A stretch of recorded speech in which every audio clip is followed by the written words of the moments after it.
Dear student, आज बहुत important formula पढ़ेंगे।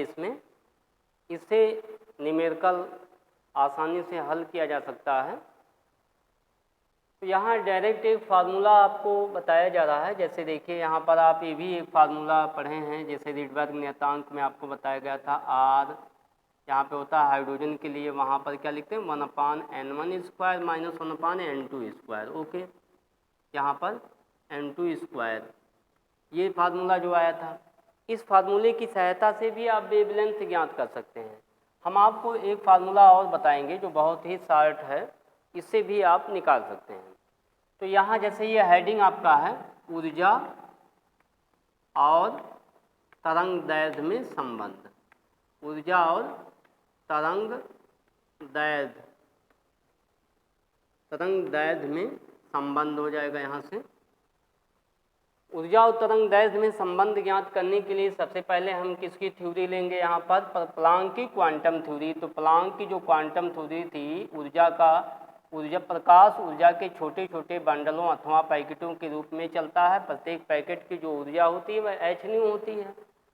ये आपको बताया गया। इसमें न्यू इक्वल टू जो फार्मूला होता है यहाँ पर डेल्टा ई इक्वल टू हो जाएगा इसमें h, और यहाँ पे लिख सकते हैं c/λ।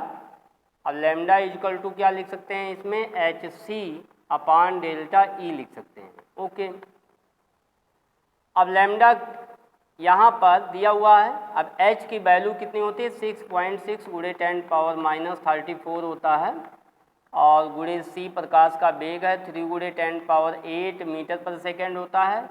और डेल्टा E, अगर डेल्टा E का मान इलेक्ट्रॉन वोल्ट में दिया हुआ है, ठीक है, डेल्टा ई किस में दिया है इलेक्ट्रॉन वोल्ट में। यहाँ देखिए तो डेल्टा ई का जो मान दिया हुआ है वो इलेक्ट्रॉन वोल्ट में। अब इलेक्ट्रॉन वोल्ट क्या है, ऊर्जा का एक मात्रक है, ऊर्जा का एक मात्रक है। एक इलेक्ट्रॉन वोल्ट बराबर होता है 1.6 × 10⁻19 जूल, ठीक है, 1.6 × 10⁻19 जूल होता है एक इलेक्ट्रॉन वोल्ट में जो ऊर्जा होती है।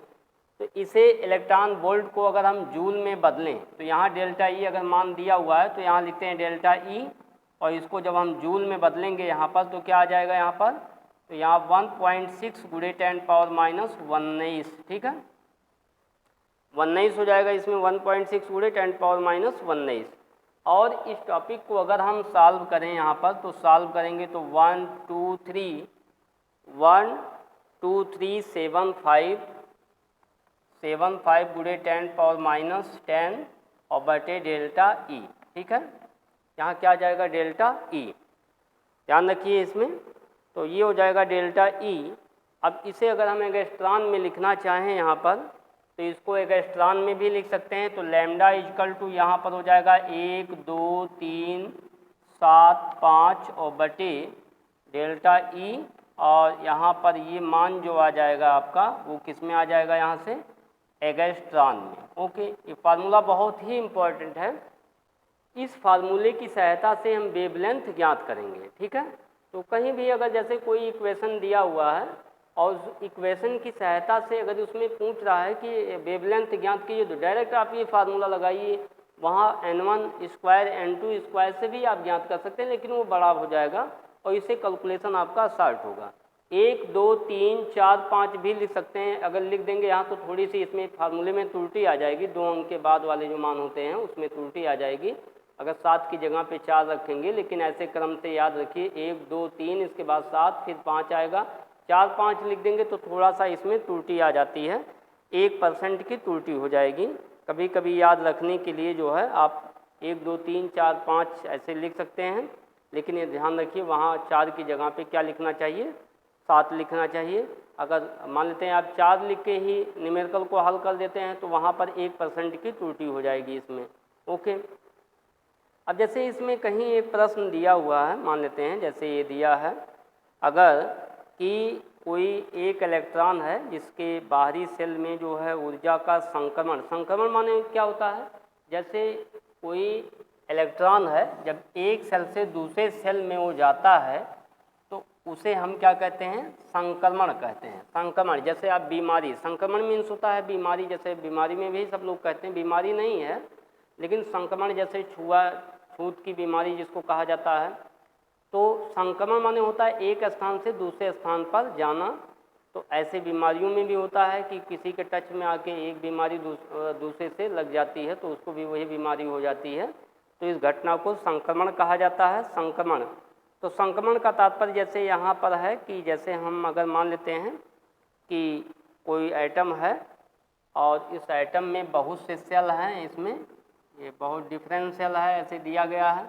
अब एक सेल की जो यहाँ पर ऊर्जा है, अब मान लेते हैं जैसे यहाँ पर दिया है कि उच्च ऊर्जा वाले स्तर में जो इसकी एनर्जी है यहाँ पर ये कितना है 6.6, अगर इसमें मान लेते हैं यहाँ पर एटम है तो 6.6 प्रश्न है ये दिया हुआ है 7 इलेक्ट्रॉन वोल्ट है। और यहाँ पर जो इसकी ऊर्जा है ये प्लस नाभिक है, तो यहाँ पर दिया है मान लेते हैं जैसे 4, इसकी में जो एनर्जी है 4.4 और 8 दिया हुआ है, ठीक है 4.86 दिया है, 86 इलेक्ट्रॉन वोल्ट दिया है।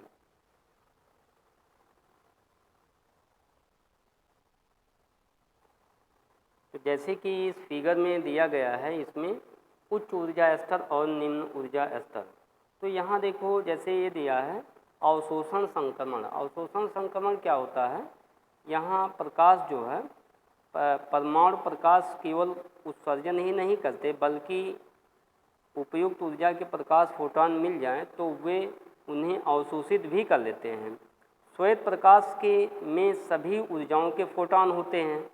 यदि हम किसी पारदर्शी पदार्थ में से श्वेत प्रकाश को गुजारें तो उस पदार्थ के परमाणु उन ऊर्जाओं के प्रकाश फोटॉन को अवशोषित कर लेते हैं जिनसे कि वे अपनी निम्नतम ऊर्जा अवस्था से किसी उत्तेजित ऊर्जा अवस्था में पहुंच जाते हैं। पदार्थ से निकलने वाले प्रकाश में वे तरंगदैर्ध्य नहीं रहती जिनके संगत प्रकाश फोटॉन के पदार्थ ने अवशोषित कर लिया है। तो पारे के परमाणु के कुछ ऊर्जा स्तर इस चित्र में दिखाए गए हैं। जब पारे का वाष्प से भरी नालिका में श्वेत प्रकाश गुजरता है तो पारे के परमाणु इसमें से 4.86 इलेक्ट्रॉन वोल्ट 6.67 इलेक्ट्रॉन वोल्ट के प्रकाश फोटॉन को अवशोषित कर लेते हैं तथा निम्नतम ऊर्जा स्तर को छोड़कर उच्च ऊर्जा स्तर में चले जाते हैं। परमाणु के ये संक्रमण इस चित्र में दिखाया गया है। ओके, तो यहाँ पर जैसे इसकी वेवलेंथ अगर हम निकालना चाहते हैं तो आइए देखते हैं इसमें। तो जैसे इसमें किसी में भी एक संक्रमण अगर आप मानते हैं, जैसे यहाँ से ये उच्च ऊर्जा वाले सेल से इसमें चला आता है, तो यहाँ जैसे तो इसमें जो एनर्जी का स्थानांतरण है इस फार्मूले की सहायता से अगर हम निकालें इसमें तो लैम्डा इक्वल टू कितनी वेवलेंथ हो जाएगी 12375 और बटे अगर इन दोनों के लिए ज्ञात किया जाए इसमें संक्रमण, तो इसमें से जो एनर्जी है वो कितना है यहाँ पर 6.67 माइनस यहाँ पे दिया हुआ है 4.86 ओके इलेक्ट्रॉन वोल्ट में दिया है। तो इसको जब हम सॉल्व करेंगे यहाँ पर तो इसको सॉल्व करने पर कितना आ जाएगा 1.81, तो यहाँ हो जाएगा 12375 और बटे 1 आपका ये मिलेगा 81 इलेक्ट्रॉन वोल्ट और लैम्डा की वैल्यू कितनी हो जाएगी अगर इसको आप सॉल्व करते हैं तो यहाँ पर जब सॉल्व करेंगे तो 6837 एगस्ट्रॉन 6837 एगस्ट्रॉन इतने तरंगदैर्घ्य का वेवलेंथ जो है ये यहाँ से निकलेगा।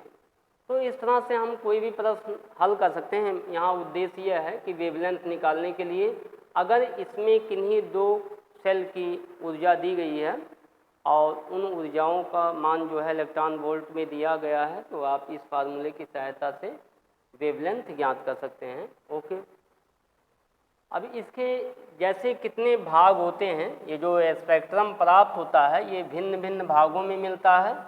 तो पहले आपको जब प्रिज्म जब पढ़ाया जा रहा था तो उसमें कुछ भाग आपको बताया गया है, जैसे पराबैंगनी भाग, अवरक्त भाग और दृश्य भाग। उन भागों की अब हमको ज़रूरत पड़ेगी, इन भागों की ज़रूरत पड़ेगी। तो एक बार फिर से यहाँ समझ लीजिए। अब नेक्स्ट अगले वीडियो में फिर इसी में लाइमन श्रेणी, बामर श्रेणी, पासन श्रेणी, ब्रैकेट श्रेणी, फुंड श्रेणी आपको पढ़ाया जाएगा। इसमें हाइड्रोजन स्पेक्ट्रम में मिलने वाली विभिन्न श्रेणियाँ। तो हाइड्रोजन स्पेक्ट्रम की जो विभिन्न श्रेणियाँ हैं, ये बहुत टॉपिक, ये जो टॉपिक है बहुत ही इम्पॉर्टेंट है।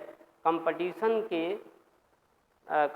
के दृष्टि से भी बहुत ज़्यादा इम्पॉर्टेंट है हाइड्रोजन के स्पेक्ट्रम। तो ये नेक्स्ट अगले वीडियो में आपको बताया जाएगा। केवल अभी हम यहाँ पे आपको बताएंगे भाग।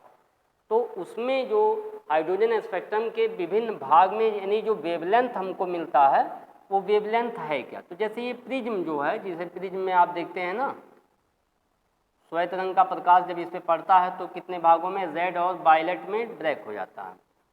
तो जैसे यहाँ पे रेड है, रेड या वायलेट यहाँ पे मान लीजिए, रेड यहाँ पे है, तो रेड की जो वेवलेंथ होती है वो 7800 एंगस्ट्रॉम के नियर अबाउट होता है और यहाँ पर 39 एंगस्ट्रॉम नियर अबाउट होता है। ये जो भाग इतनी वेवलेंथ की अगर कोई किरण आ रही है, जैसे श्वेत प्रकाश है, श्वेत प्रकाश, तो श्वेत लाइट आ रही है यहाँ से, अब ये जो 7 रंगों में विभाजित कर देता है। यहाँ तो 7 कलर बनते हैं, ये 7 कलर में बनते हैं, 2 2 4 5 और 6 और बीच में एक 7, ये 7 कलर में ये विभाजित कर देता है। तो इसके अकॉर्डिंग बैगनी जो है किनारे होता है, ये बैगनी कलर होता है वायलेट, और यहाँ पे रेड होता है, ये लाल होता है और ये बैगनी होता है। तो ध्यान दीजिए यहाँ पर। अब 3900 से छोटी वेवलेंथ जो होती है वो यहाँ से लेकर वो पराबैंगनी भाग होती है, इसको पराबैंगनी बैगनी कहते हैं, पराबैंगनी भाग कहेंगे, इसको याद कर लीजिए आज भी।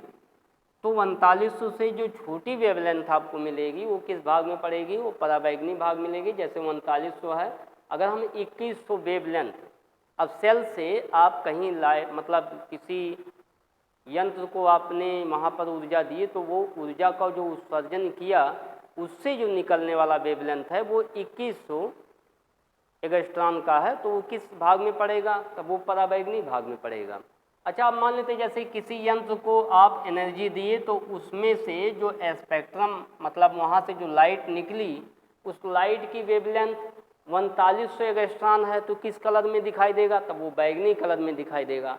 अब कहीं 7800 एंगस्ट्रॉम का वेवलेंथ है तो वो लाल कलर में दिखाई देता है, क्योंकि जो भी यहाँ से जैसे जो स्पेक्ट्रम मिलता है तो 7800 से 3900 के बीच में इस भाग को दृश्य भाग कहा गया है, इसको कहा गया है दृश्य भाग। क्यों? क्योंकि इसी भाग को हमारा नेत्र देख सकता है, इसी लाइट को।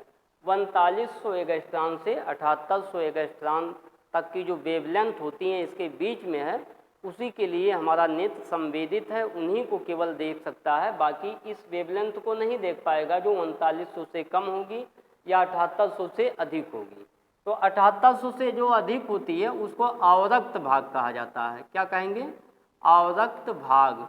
अवरक्त भाग, रक्त माने लाल होता है, इसी से रिलेटिव आप समझिए इसको, अवरक्त भाग। तो लाल से बड़ी, तो लाल से बड़ी मतलब जैसे यहाँ पर है 12,000 एंगस्ट्रॉम की वेवलेंथ आ गई, तो वो किस भाग में पड़ेगी? अवरक्त भाग में पड़ेगी। आपको हम एक तरीका बता रहे हैं यहाँ पहचानने के लिए वेवलेंथ के अनुसार। तो जैसे अभी आपसे पूछा गया, अभी हमने ये वेवलेंथ ज्ञात किया, तो वेवलेंथ हमने ज्ञात किया तो ये पूछ लिया गया प्रश्न में किस भाग में पड़ती हैं, तो वेवलेंथ इसी के अकॉर्डिंग आपको डिवाइड करके लिख देना है, रटना नहीं है, इसी से लिखना है। उसका आंसर जो भी आएगा आगे आपको न्यूमेरिकल में भी बताया जाएगा।